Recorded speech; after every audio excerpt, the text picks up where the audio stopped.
for triathletes, what range do you think there is for walking around weight and your race weight?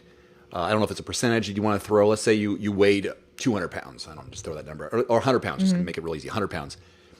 Should it be like a 5% swing either way, that's a healthy swing versus you don't want to be 10% over, 15% over your normal race weight in the off season, nor do you want to be 15% under your race weight during race season? What would you think would be a sway left and right of your walking around weight? I don't know. Does that make sense? Yeah. I mean, again, I don't know the exact answer because this isn't necessarily my expertise, but I'd say, plus or minus 5 pounds. So a comfortable weight, like to me, your walking around weight is a comfortable weight that you tend to be 12 months out of the year. Let's say 100 pounds. Sometimes you're 98, sometimes you're 103. You're in that range of 100 pounds.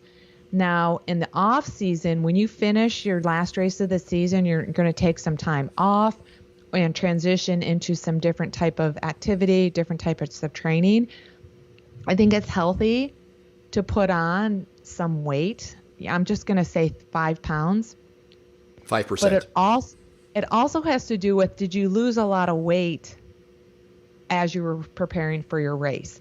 So I'm going to use myself as an example. I used to easily gain 10 pounds in the months of November and December, my out of season. Okay. And that's just a lot to gain in 2 months. I mean, this is back in the day when I started doing Ironman in the late 90s, early 2000s.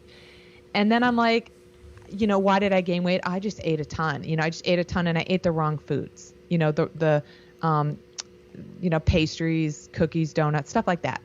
And then there was a point where I'm like, I don't want to gain that much weight in the off season because then it takes so long to get back down to what I feel is my best walking weight, my normal weight, not let alone my racing weight. Mm-hmm. So over the years, I found the nutrition plan that works well for me. And so now I gain about 3 to 5 pounds in my postseason. Okay. Yeah, I wanted to put a percentage on it because of someone who's going to be a 200 pounder versus a 120 pounder. What would you say was either side? So that makes sense to me. I hope the listeners can make sense of it as well. For me right now, and I've been noticing it, and I haven't trained super hard. Now that the weather is kind of crappy, I haven't gone outside to run any long distances. I still spin all the time and do some other things here and there, but my weight has when I was really getting serious over the summer with my longer runs, I was down to a certain weight, and now I'm about 8 pounds heavier than that weight. And I know it's because of the pizzas and the donuts and that kind of thing. But I'm still working out and I'm still fit. But I know if I cut that out and got back into some more harder stuff, I would be back down to where I was in the summer. And I felt great during that time. And I still felt like I had, for me, another 5 pounds to go if I was smarter with my eating. But right now I'm more than I want to be, but it makes sense. And I don't feel like I'm out of bounds, but I'm probably in that 5% more than usual because I've slowed down. And I feel okay. So I think for me, it's healthy to be 5% more, but I can be a good 5 to 7% less if I was training. So your answer makes sense to me.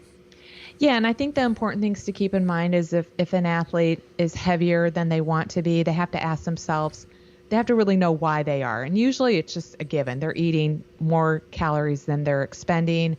Their portions are too high or their choices of food are bad, and they know it. Yeah. So when an athlete comes to me and says, I want to hire a coach, I want to lose 30 pounds. And when we're talking about weight, the first thing I say is, well, when's the last time you were 30 pounds lighter? Just to determine if that's a realistic goal. And if they tell me, 10, 20 years ago, I'm like, okay, let's get rid of that 30-pound weight loss. Let's just start with 5 or 10, because that was a long time ago. Yeah. And then I ask them, have you ever been on any type of nutrition plan that you've been on with this weight that you're trying to achieve? If you're trying to be 30 pounds smaller, what has worked for you in the past, if anything? And more often than not, there's nothing that they've been successful with. I'm not a registered dietitian, but like I said, I did my thesis on eating disorders among triathletes. So I know a lot about nutrition based on that and just myself and all the years of training and racing. So I think it's important if you're struggling with weight, it's important to talk to a registered dietitian. If you've just been struggling for years and years and years, and more often than not, sometimes you just got to say no to the donut or the pizza or the foods that we all know is going to cause weight gain.